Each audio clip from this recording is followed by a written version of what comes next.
With 2 best-selling books and a thriving gastropub to her name, plus more than 360,000 social media admirers, insecurity is not something you'd expect from the infectiously enthusiastic past Great British Bake Off winner Candice Brown. But the sensitive ex-PE teacher, who captivated judges Mary Berry and Paul Hollywood with her vintage cake decorating, pillar box red lipstick and frequent double entendres, struggles to accept she deserves her place at baking's top table. "I still get imposter syndrome," admits the 37-year-old publican's daughter. "I still get nervous when each new series comes out. I think my time's up and am about to get shifted out of the way. Sometimes it's worse than ever, especially if I don't get work. It really is pure panic. It's quite a brutal industry and it's something I struggle with in my head." That little voice might go, "It's because you've done this," or, "It's because people don't like you," or, "You don't fit." It's something I will continue to have to deal with. Despite her fears, the popularity of her book Happy Cooking and the enduring success of the Green Man pub that she runs with her brother Ben in Eversholt, near Milton Keynes, suggests Candice will continue to be very much part of the culinary establishment whoever lifts this year's Bake Off trophy. And with the pandemic and her divorce from former tree surgeon husband Liam Macaulay now behind her, plus a diagnosis of attention deficit hyperactivity disorder that has helped her better understand herself, she is feeling optimistic about the future. "I live with depression, I have chronic phobia and PTSD, but am trying to be a little bit kinder to myself because I'm not always the kindest person to myself," says Candice, whose language is never less than utterly frank. "Sometimes, I have to step back and go, actually, you're okay, and I'm trying to use different bits and pieces to help myself. I do affirmations before I go to bed. I say, you're strong. You're kind. You're good, you are enough and good things are coming your way." An altogether unexpected tool Candice, now dating rugby player Nikki Mercer, employs to soothe her overactive mind originates from Denmark, but Danish pastry it isn't. "I'm obsessed with Lego," she smiles. "Lego is my happy place. If I can't bake, I like to do Lego. I can't bake all the time and Lego does the same thing for me.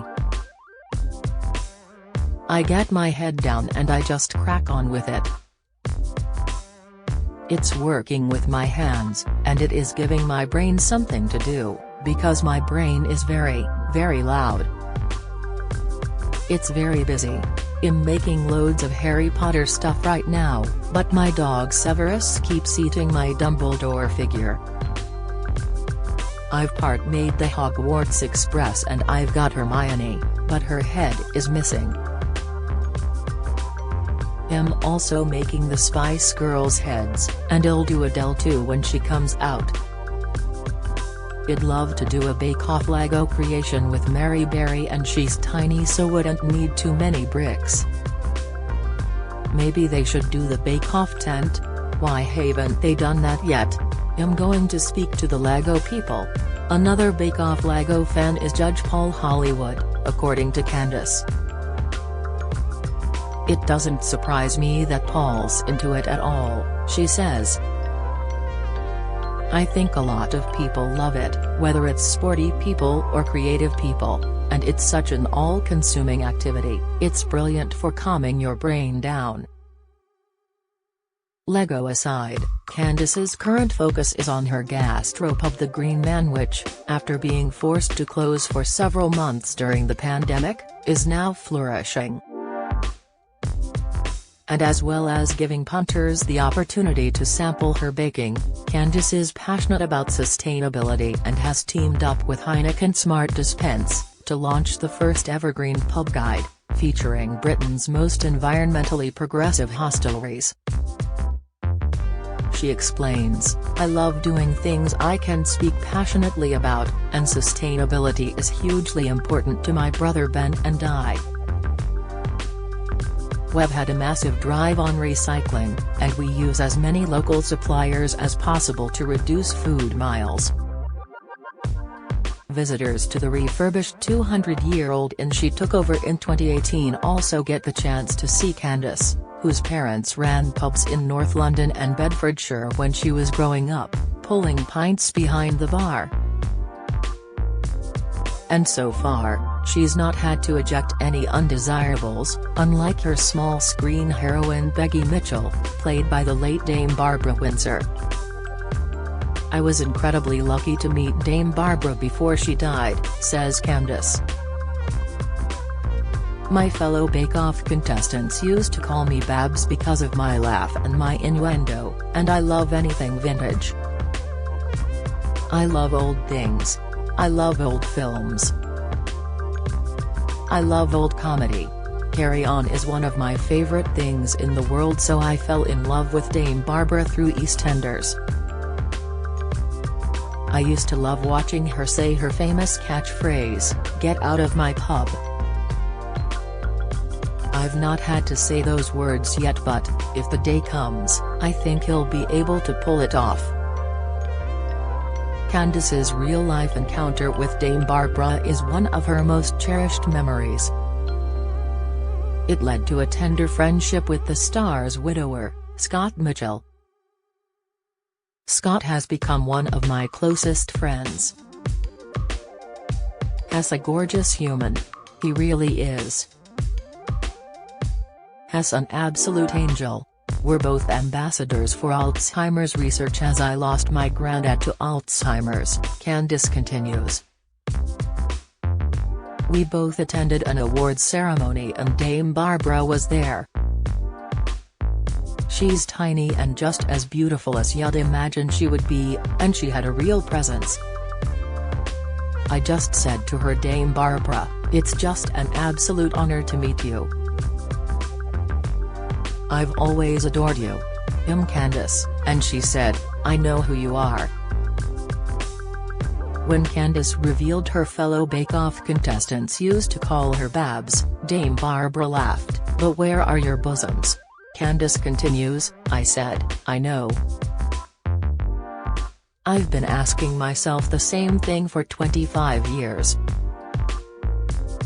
Then she threw her head back and let out her famous cackle. "After that, I ran the London Marathon with Scott to help Alzheimer's research, and I've been to different events with him, and has become a really good friend of mine." Like Dame Barbara, Candice has never taken herself too seriously and, despite the responsibilities of juggling running a business with a writing and media career, she refuses to dilute her natural joie de vivre. "I am just one of these people. I will do everything to the best of my ability, but if I can do it laughing or messing around, then I normally will. I love to make people laugh and I love to laugh myself." Also, like Dame Barbara, Candice can't resist an innuendo, as the Bake Off producers discovered. "I'm very, very proud of being a born and bred North Londoner," says the Tottenham fan. "Any opportunity I got to make a naughty joke on the show, I took it. I have to admit that there were a few swear words in there when things were going wrong, and I think they had to bleep me a few times. And I also changed a few swear words into other words that were slightly more broadcastable."